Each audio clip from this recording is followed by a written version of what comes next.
Hello all, welcome to part 23 of the Wireless LAN Security Mega Primer. In this video, we will look at WPA2 PSK cracking. So I guess this is really becoming a mega primer right now at 23 videos. Of course, I'm not even counting the challenges. Hope you're enjoying it and it's not a bit too much. So coming to WPA2 PSK cracking, well, here's the funny thing. Exactly the same principles apply as WPA PSK cracking, right? The same four-way handshake happens and the exact same process is something we go through.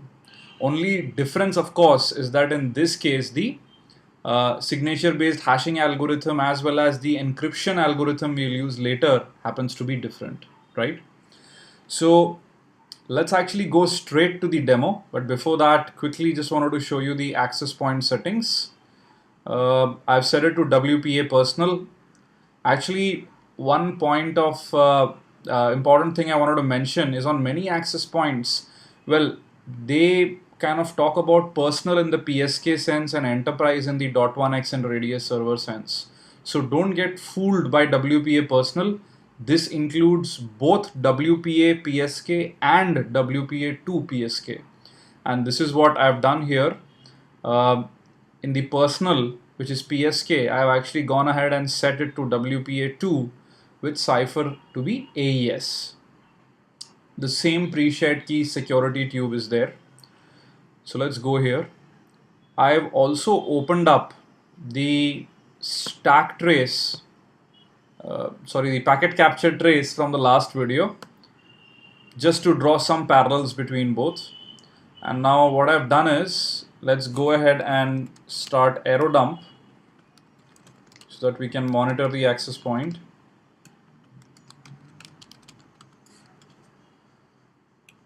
Right? It's the same access point, which is D-Link. And at this point, as you can see, it's using WPA2, PSK of course, but Cipher Suite is CCMP, which inside uses AES. So now let's go ahead and start capturing packets. Let's call it WPA2 PSK. And while this is happening, I'm going to quickly go ahead and use my favorite victim, the iPhone, and hopefully it should kind of auto connect. I've already entered the keys, the passphrase, sorry. Awesome. And if you notice on the screen, we already have the handshake all safe and captured.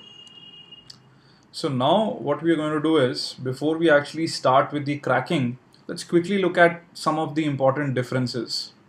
Now, in a previous video, we discussed that whether the access point is offering WPA or WPA2, a lot of these things are clear up with the beacon frames, the probe request and response, right?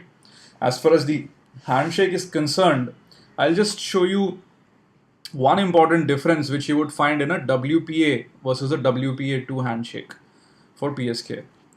So let's launch Wireshark along with the packet capture we just made.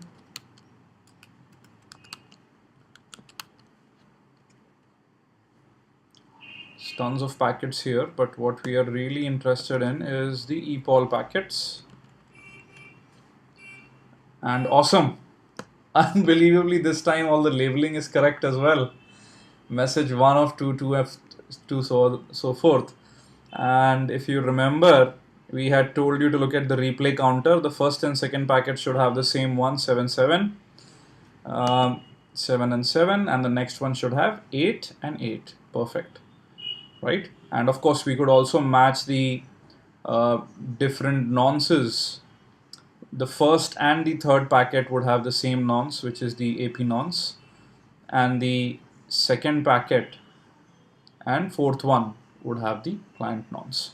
Anyway, so how do we differentiate? So let's actually first open up the WPA PSK packet trace, which we used in the last video.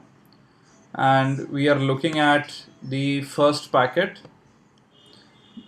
right, which was sent from the access point to the client. And notice that in the key information element, Basically, this says key descriptor version HMAC MD5 for MIC and RC4 for encryption, right? Now, if you open up the WPA2 PSK trace, exact same place is actually says HMAC SHA1 for MIC and AES key for encryption, right? It's a very simple way by which you can figure out a quick difference which is there between the two WPA PSK and WPA2 PSK, right? Okay, coming back.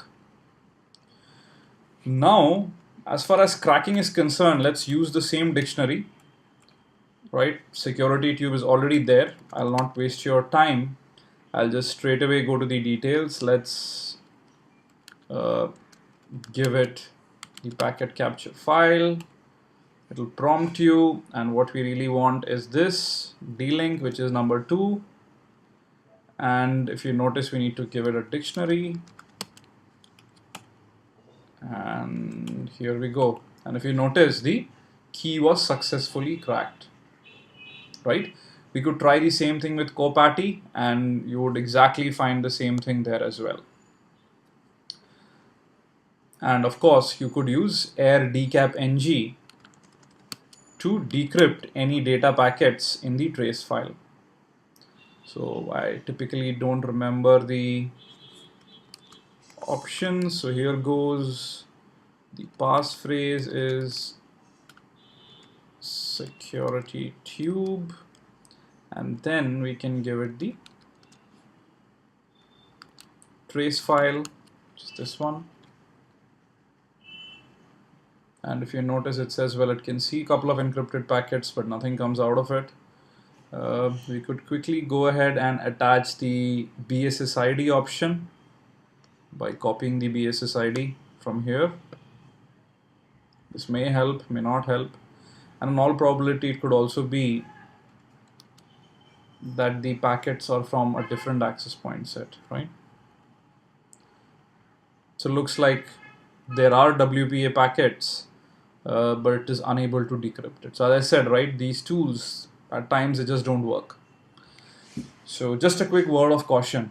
It's kind of unusual why it's not working. And in many of these cases, you could try the Wireshark route and check for the same, right? So this is something I wanted to point out. I think probably I could just sit down and write a new tool to decrypt the packets, maybe sometime in June later. So in June, I am in Belgium. This might be out of context for people who watch the video much later, if anybody does, that is. So if any of you are watching from Belgium, drop me a mail. I'm there for around 2 weeks, so let me know, and we could probably even have a little security tube meetup.